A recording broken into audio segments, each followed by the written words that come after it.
जय हिंद। नमस्कार प्यारे विद्यार्थियों, स्वागत है आपका अपने YouTube चैनल ड्रीम क्लास 101 में।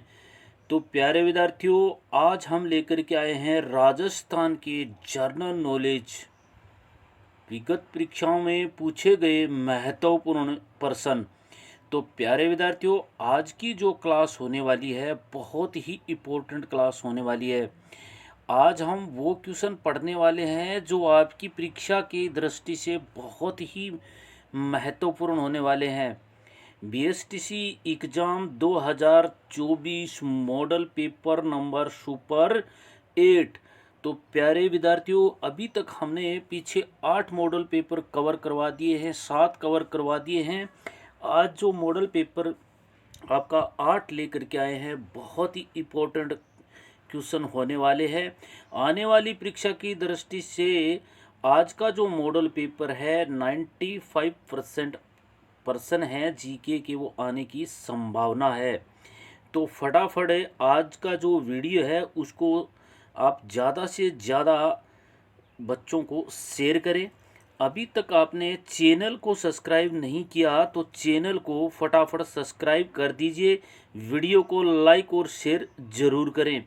तो चलिए लेते हैं क्वेश्चन नंबर 1। तो आज का जनरल नॉलेज का प्यारे विद्यार्थियों प्रश्न नंबर 1 है आपका, बहुत ही इम्पोर्टेंट क्वेश्चन है। ये विगत परीक्षाओं में पूछा गया महत्वपूर्ण क्वेश्चन है। बार बार वो क्वेश्चन आज करवाने वाला हूँ जो बार बार आपको परीक्षा में पूछे जाते हैं। प्रश्न नंबर आपका 1 है, राजस्थान का एकीकरण के चरणों में सबसे बड़ा चरण किसे माना जाता है। प्रश्न है वो समझने की कोशिश करें। राजस्थान का एकीकरण हुआ था, उसमें सबसे बड़ा चरण है वो कौन से एकीकरण चरण को माना जाता है। षष्ठम यानी छठा चरण, चतुर्थ यानी चौथा चरण, तृतीय चरण या प्रथम चरण। तो इनमें से प्यारे विद्यार्थियों कौन सा चरण है जो सबसे महत्वपूर्ण चरण माना जाता है राजस्थान के एकीकरण में। तो प्यारे विद्यार्थियों ऑप्शन आपका है वो बी ऑप्शन है, वो बिल्कुल सही रहेगा। चतुर्थ जो राजस्थान का चौथा एकीकरण था वो सबसे बड़ा एकीकरण माना जाता है। तो बी ऑप्शन है वो आपका बिल्कुल सही रहेगा। तो चलिए हैं राजस्थान में कब कब जो एकीकरण का चरण हुआ था, कब कब हुआ था, थोड़ा सा व्याख्या कर लेते हैं। बने रहिए वीडियो के अंत तक। वीडियो के अंत में बताऊंगा कि राजस्थान जो जीके है उनमें कौन से क्वेश्चन है वो आपके लिए मोस्ट इम्पोर्टेंट हो सकते हैं। तो प्यारे विद्यार्थियों 30 मार्च शायद 1949 ईस्वी को संयुक्त राज्य राजस्थान संघ में राजपूताना की 4 बड़ी रियासत हुआ करती थी, जिनमें से जो रियासत होती थी जयपुर, जोधपुर और जैसलमेर, बीकानेर शामिल थी। तो पूरा वर्त राजस्थान के नाम से जाना जाता था। उसके बाद राजस्थान का अस्तित्व हुआ, जयपुर को राजधानी बनाया गया था। उसके बाद उसमें सबसे पहले जब उद्घाटन करता था तो सरदार वल्लभ भाई पटेल था, वो महत्वपूर्ण भूमिका निभाने वाले थे। 30 मार्च 1949 को प्रधानमंत्री बनाया गया हीरालाल शास्त्री को। राजपुर प्रमुख है वो किसको बनाया गया था, जयपुर महाराजा सवाई मानसिंह को राजपुर प्रमुख बनाया गया था। और महाराज प्रमुख मेवाड़ राणा भूपाल सिंह को बनाया गया था। उप प्रमुख कोटा के महाराव भीम सिंह को बनाया गया था। तो प्यारे विद्यार्थियों इनमें से कितने, एक ही क्वेश्चन में से कितने क्वेश्चन है वो निकल करके आ रहे हैं। तो क्वेश्चन आपके लिए बहुत ही इम्पोर्टेंट हो सकता है। तो चलिए लेते हैं नेक्स्ट क्वेश्चन। प्रश्न नंबर आपका 2 है, अक्षांशीय स्थिति के अनुसार राजस्थान के कौन से जिले में उष्णकटिबंधीय क्षेत्र स्थित है। तो कौन सा जिला है जिसके अंदर उष्णकटिबंधीय जो क्षेत्र है वो स्थित है, मौजूदा है। कोटा, सवाई माधोपुर, कोटा, चित्तौड़, बांसवाड़ा या उदयपुर। तो प्यारे विद्यार्थियों अक्षांशीय जो स्थिति है वो कहाँ पर स्थित है? तो सी ऑप्शन है वो आपका सही रहेगा, बांसवाड़ा के अंदर। तो प्यारे विद्यार्थियों, राजस्थान के जो कर्क रेखा है वो राजस्थान के बांसवाड़ा से होकर ही गुजरती है, और डूंगरपुर का बिचंद्री गांव है उससे होकर गुजरती है। तो एक कॉर्नर लगता है। अगर अक्षांशीय रेखाएं पूछा जाता है आपको कि कितने जिलों से होकर गुजरती है, तो 2 जिला, किस जिले को बीचों बीच गुजरती है? तो प्यारे विद्यार्थियों, बहुत ही अच्छे क्वेश्चन हैं आज के। तो अभी बांसवाड़ा का थोड़ा उष्णकटिबंधीय स्थित है, वो बांसवाड़ा डूंगरपुर जिला है, कर्क रेखा पर स्थित है। राजस्थान की अक्षांशीय विस्तार की 23 डिग्री से 30 डिग्री उत्तरी अक्षांश रेखा के अनुसार उष्णकटिबंधीय जो है पहचान कर्क रेखा की होती है। वो मैंने बताया था कि जो बांसवाड़ा के बीचों बीच कर्क रेखा है वो गुजरती है। चलिए लेते हैं नेक्स्ट क्वेश्चन। प्रश्न नंबर आपका 3 है। राजस्थान में प्रचलित किस त्योहार में स्त्रियां एकत्रित होकर कुम्हार के घर जाकर छिद्र किए हुए घड़े में दीपक रखकर अपने घर गीत गाती हुई लौटती हैं? तो अच्छा क्वेश्चन है, चाहे तो आप इसका स्क्रीनशॉट भी ले सकते हैं। तो गुड़ला का त्यौहार होता है या तिल चौथ का त्यौहार पर जाती हैं दुल्हंडी या शीतला अष्टमी को? तो किस त्यौहार को कुम्हार के घर दीपक छिद्र किए हुए घड़े में रखकर गीत गाती हुई आती हैं? तो ये ऑप्शन प्यारे विद्यार्थियों आपका ए है वो बिल्कुल सही रहेगा। गुड़ला का जो त्यौहार होता है उस त्यौहार में कुम्हार के घर जो हमारे राजस्थान की रीति रिवाज के अनुसार जाते हैं। ये खास करके जो गुड़ला त्यौहार है प्यारे विद्यार्थियों, ये मारवाड़, जोधपुर यानी फलोदी, बालोतरा, बाड़मेर, जैसलमेर ये ज़िले हैं, उनके अंदर गुड़ला त्यौहार है वो मनाया जाता है। तो कब मनाया जाता है गुड़ला त्यौहार प्यारे विद्यार्थियों? ये चैत्र कृष्ण सप्तमी को मनाया जाता है और चैत्र शुक्ल तृतीया को तक मनाया जाता है। कब से कब तक मनाया जाता है? चैत्र कृष्ण सप्तमी से चैत्र शुक्ल तृतीया तक ये त्यौहार है गुड़ला वो मनाया जाता है। और इस त्यौहार की और भी खासियत विशेषताएं हैं। त्यौहार में बालिकाएं, स्त्रियां और एकत्रित होकर कुम्हार के घर जो घड़े में छेद किए हुए घड़े में दीपक रखकर अपने घर तक गीत गाती हुई लौटती हैं। ये सुख समृद्धि का कामना भी की जाती है। तो गुड़ला जो घुमाने वाली महिलाओं को तिजड़ियाँ कहते हैं। अच्छा क्वेश्चन है, गुड़ला घुमाने वाली महिलाओं को क्या कहा जाता है? तिजड़ियाँ। चलिए लेते हैं नेक्स्ट क्वेश्चन। तो प्यारे विद्यार्थियों, बने रहिए वीडियो के अंत तक। हम वीडियो को आज की जो क्लास है पूरी व्याख्या के साथ करने वाले हैं, अच्छे क्वेश्चनों के साथ, ताकि हम जितने भी क्वेश्चन पढ़े हमारे दिमाग में जरूर रहे। कोई भी क्वेश्चन घुमा फिरा के अगर पूछ लिया जाता है तब भी हम उनका आंसर कर सकें। प्रश्न नंबर आपका 4 है। किस अभिलेख को कर्नल टोंड द्वारा इंग्लैंड ले जाते समय समुद्र में फेंकवा दिया था? प्रश्न 4, किस अभिलेख को कर्नल टोंड द्वारा इंग्लैंड ले जाते समय समुद्र में फेंकवा दिया था? कणसवा का लेख या मानमोरी का लेख, मंडोर का अभिलेख, अपराजित का शिलालेख? तो इनमें से कर्नल टोंड ने कौन सा समुद्र में फेंकवा दिया था प्यारे विद्यार्थियों इंग्लैंड ले जाते समय? बी ऑप्शन है वो आपका बिल्कुल सही रहेगा। मानमोरी का लेख है वो इंग्लैंड ले जाते समय कर्नल जेम्स टोंड ने समुद्र के अंदर फेंकवा दिया था। तो मानमोरी का प्यारे विद्यार्थियों अभिलेख है वो 713 ईस्वी चित्तौड़ के मानसरोवर जो झील के तट है उसके कर्नल टोंड को मिला था उस तट के किनारे पर। और चित्तौड़गढ़ की प्राचीन जो स्थिति है मौर्य वंश के इतिहास के लिए अभिलेख उपयोग में लिया जाता था। तो मानमोरी अभिलेख 713 ईस्वी में चित्तौड़ के मानसरोवर से प्राप्त करके कर्नल टोंड है वो इंग्लैंड ले जाते समय समुद्र में फेंकवा दिया था। चलिए लेते हैं नेक्स्ट क्वेश्चन।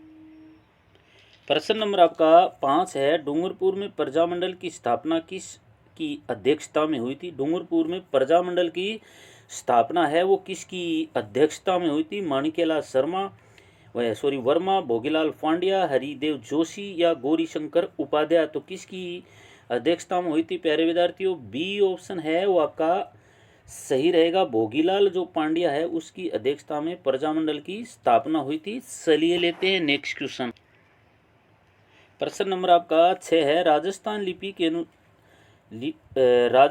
लिपि के अशुद्ध रूप को कहते हैं? क्या पूछा है? राजस्थान लिपि के अशुद्ध रूप को कहते हैं, क्या कहते हैं? निमाड़ी लिपि, रागड़ी लिपि, खराड़ी लिपि या मुंडिया लिपि? तो इनमें से क्या कहा जाता है अशुद्ध लिपि को? तो बी ऑप्शन है वो आपका, डी ऑप्शन है वो आपका सही रहेगा। मुंडिया लिपि को राजस्थान की अशुद्ध लिपि के नाम से जाना जाता है। और जो राजस्थान की अशुद्ध लिपि है प्यारे विद्यार्थियों, ये मुंडिया लिपि है। अच्छा क्वेश्चन है, बार बार परीक्षा में पूछा जाता है। बने रहिए वीडियो के अंत तक। वीडियो के अंत में बताएंगे कि राजस्थान जो आपकी बीएसटीसी परीक्षा 2024 है 30 जून को होने वाली है, कौन कौन से क्वेश्चन है वो आपके लिए इम्पोर्टेंट हो सकते हैं। प्रश्न नंबर आपका 7 है,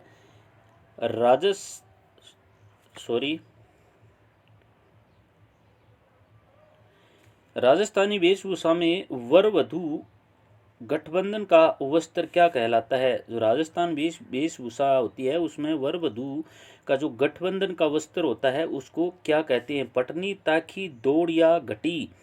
तो क्या कहते हैं प्यारे विद्यार्थियों?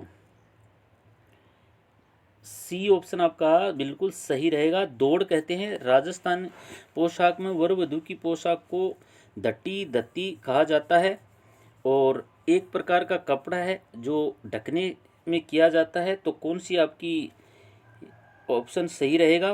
वर वधू की पोशाक को क्या कहा जाता है? तो ये ऑप्शन डी है प्यारे विद्यार्थियों, वो आपका सही नहीं है। सी ऑप्शन है वो सही नहीं है, डी ऑप्शन है वो आपको बिल्कुल सही रहेगा। करेक्शन करना, घटी है उस दट्टी को कहा जाता है राजस्थान की वर वधू की पोशाक को। चलिए लेते हैं नेक्स्ट। प्रश्न नंबर आपका 8 है, निम्न में से कौन सा युग्म है वो असंगत है? तो इनमें से कौन सा युग्म है प्यारे विद्यार्थियों जो असंगत है? पत्थर की मूर्ति यानी जयपुर में बनती है, रकमड़ा का उद्योग कांकरोली में है, रेंजी चक में है, पशु पक्षियों का सेट है क्या जयपुर में मिलता है? तो कौन सा ऑप्शन है वो आपका सही रहेगा? सी ऑप्शन है वो आपका असंगत है। रेजी है वो चक में नहीं है प्यारे विद्यार्थियों। ये रेजी चक है वो आपका रकमड़ा उद्योग राजस्थान के डूंगरपुर जिले गलियाकोट शहर से संबंधित है। रकमड़ा का प्रकार हस्तलिपि से किया जाता है। यहाँ पर प्यारे विद्यार्थियों ये क्वेश्चन है, थोड़े से करेक्शन है। ये ऑप्शन है आपका सी ऑप्शन नहीं है, आपका ऑप्शन है वो बी बिल्कुल सही रहेगा। रकमड़ा का उद्योग कांकरोली के अंदर नहीं है। रकमड़ा का जो उद्योग है प्यारे विद्यार्थियों वो डूंगरपुर जिले के गलियाकोट में है। ऑप्शन थोड़ा गलत हो गया था। तो रकमड़ा का उद्योग है वो कांकरोली में नहीं है, डूंगरपुर जिले के गलियाकोट के अंदर स्थित है। चलिए लेते हैं नेक्स्ट। प्रश्न नंबर आपका 9 है, नीमच छावनी में 1857 की क्रांति भड़कने से पूर्व भारतीय जो सैनिकों के कर्तव्य के प्रति वफादार रहने की शपथ को किस बहादुर सैनिक ने चुनौती दी थी? अच्छा क्वेश्चन पूछा है। नीमच छावनी में 1857 की क्रांति भड़कने के उपरांत में किस सैनिक ने सबसे पहले उल्लंघन किया था? रहमत अली, मोहम्मद अली बैग या मेहराब खां, मंगल पांडे? तो इनमें से ऑप्शन है वो आपका कौन सा सही रहेगा प्यारे विद्यार्थियों? बी ऑप्शन है वो बिल्कुल सही रहेगा। मोहम्मद अली बीग है, उसने सबसे पहले विद्रोह किया था 1857 की क्रांति में। चलिए लेते हैं नेक्स्ट क्वेश्चन। प्रश्न नंबर आपका 10 है, राजस्थान लोकसभा सदस्य के रूप में चुनी गई प्रथम महिला कौन थी? राजस्थान लोकसभा सदस्य के रूप में चुनी गई प्रथम महिला कौन थी? गिरिजा व्यास, शारदा भार्गव या प्यारे विद्यार्थियों यशोदा देवी या गायत्री देवी? तो राजस्थान के लोकसभा में सबसे पहले चुनी गई महिला कौन थी?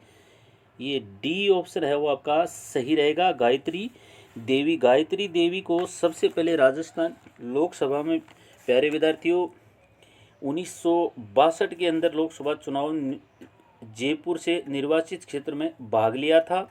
और उनका जो गायत्री देवी है, उनका जयपुर के महाराजा सवाई मानसिंह द्वितीय से उनकी शादी हुई थी। जयपुर रियासत संघ के बाद उनने राजमाता महारानी गायत्री देवी के रूप में जानने लग गया था। और यशोदा देवी है प्यारे विद्यार्थियों, ये पूर्व रियासत से चुनी हुई विधानसभा की पहली सदस्य थी। और शारदा देवी है, ये राजस्थान राज्यसभा भारतीय कांग्रेस की पूर्व सदस्य भी रह चुकी है। चलिए लेते हैं नेक्स्ट क्वेश्चन। प्रश्न नंबर आपका 11 है, निम्न में से युग्म असंगत है तो कौन सा युग्म है प्यारे विद्यार्थियों? वो असंगत है। शेखावाटी का महोत्सव है वो क्या फरवरी में बढ़ता है? ब्रज महोत्सव है क्या मार्च में होता है? वनेश्वर का मेला क्या फरवरी में लगता है? और अलवर महोत्सव क्या फरवरी में मनाया जाता है? तो प्यारे विद्यार्थियों जो शेखावाटी का महोत्सव है वो फरवरी के अंदर ही मनाया जाता है। और ब्रज महोत्सव है प्यारे विद्यार्थियों, ये ऑप्शन आपका सही नहीं है।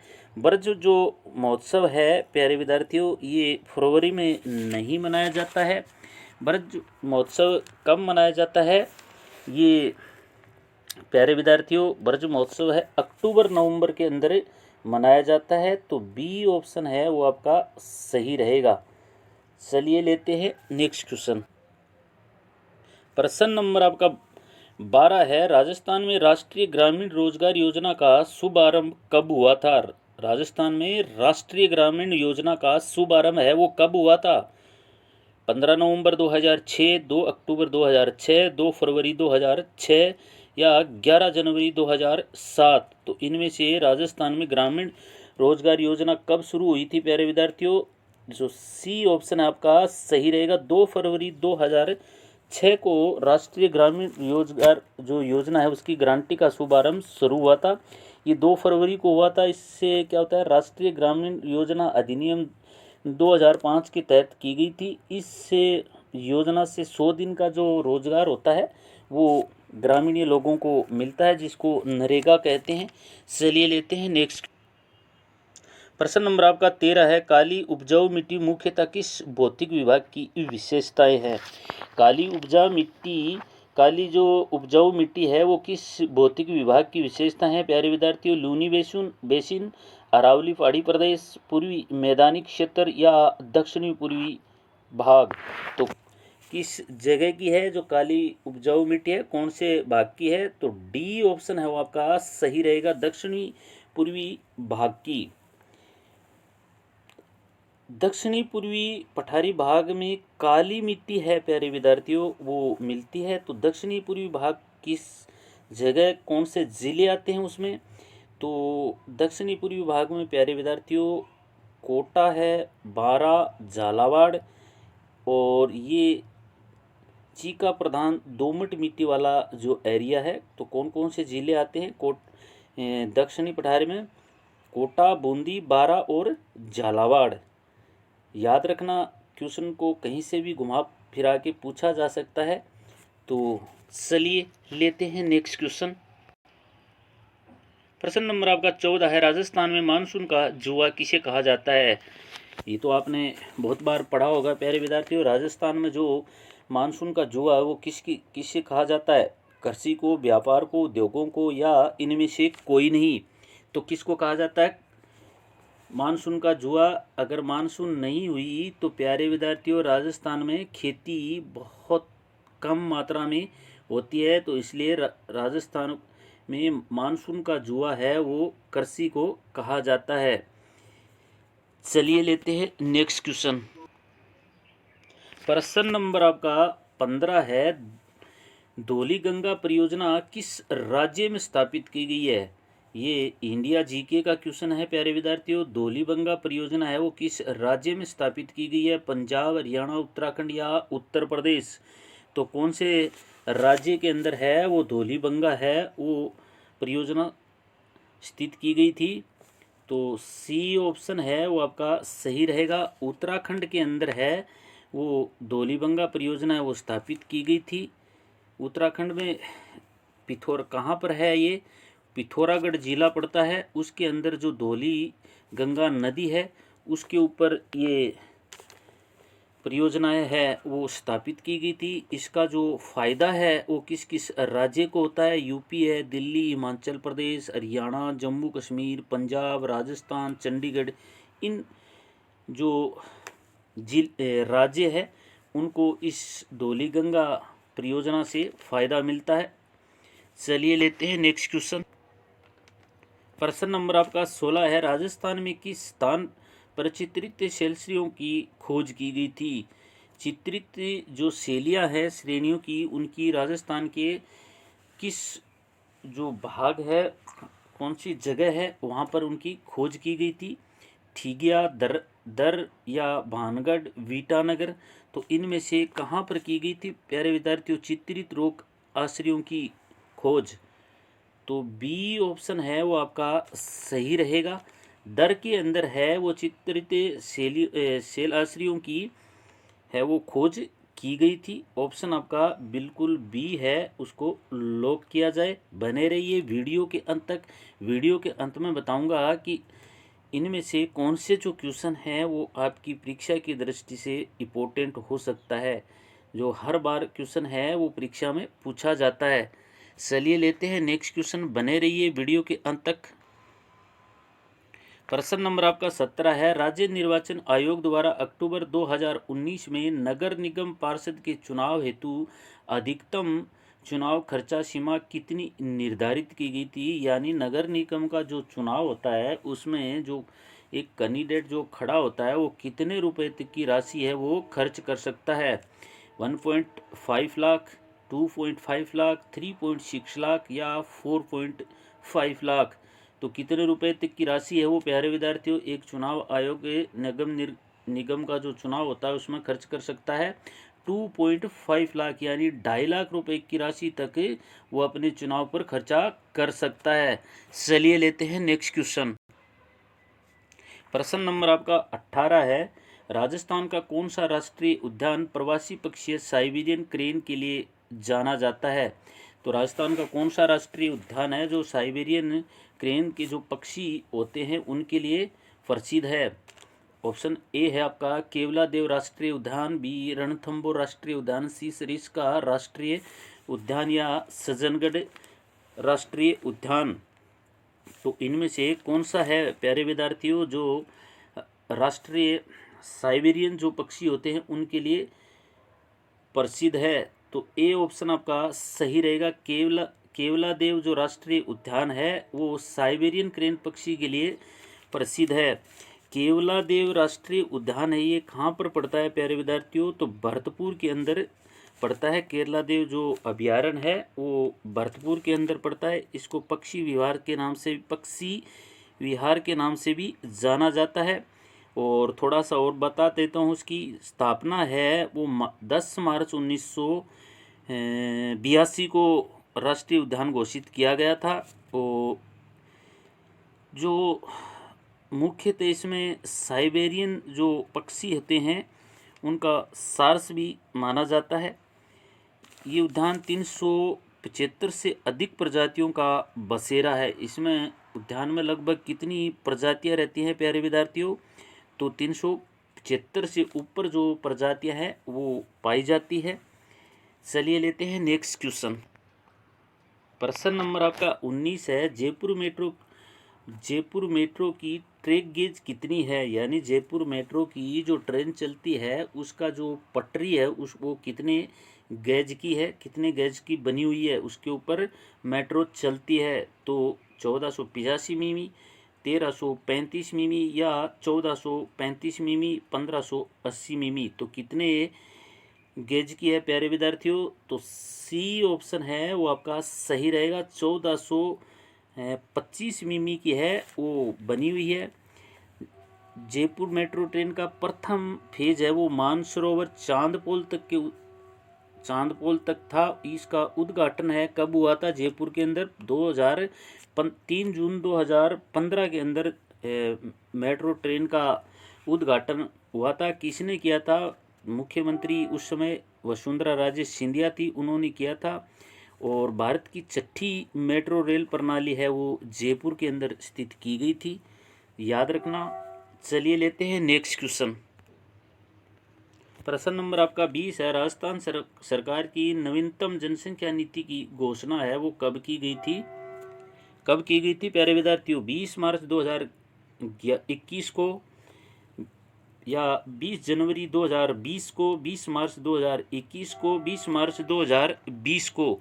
तो नई जनसंख्या जो नीति बनाई गई है उसकी घोषणा प्यारे विद्यार्थियों कब की गई थी? तो बी ऑप्शन है वो आपका सही रहेगा, 20 जनवरी 2020 को नई नीति की घोषणा की गई थी। 20 जनवरी को की गई। पंजीकरण एसआरएस के अनुसार इसका जो पंजीकरण राष्ट्रीय औसतन है वो 2.2 की तुलना 2.5 प्रति शताब्दी लक्ष्य के तहत की गई थी। तो आज के 20 क्वेश्चन में से आपके कितने क्वेश्चन है वो प्यारे विद्यार्थियों सही हुए, कमेंट करके ज़रूर बताना। क्लास अगर आपको अच्छी लगी तो चैनल को सब्सक्राइब कर दें और वीडियो को ज़्यादा से ज़्यादा शेयर करें। तो प्यारे विद्यार्थियों, राजस्थान जीके है वो आप मोस्ट इम्पोर्टेंट जो क्वेश्चन बनते हैं परीक्षा के दौरान, जो पीछे के 5 से 7 मॉडल पेपर हैं उन्हीं में से उठा करके जो पेपर बनाते हैं वो पेपर को डाल देते हैं। तो इसलिए आप 4 से 5 साल के पुराने मॉडल पेपर है अगर आपको कहीं भी नहीं मिलते हैं तो अपना यूट्यूब चैनल ड्रीम क्लास 101 के ऊपर आपको पूरे प्रीवियस ईयर के मॉडल पेपर मिल जाएंगे, वहाँ जा कर के आप दोबारा से इनको पढ़ सकते हैं। अगर वीडियो अच्छा लगा तो लाइक और शेयर जरूर करना। मिलते हैं ऐसे ही बेहतरीन वीडियो के साथ, तब तक के लिए नमस्कार, जय हिंद, वंदे मातरम।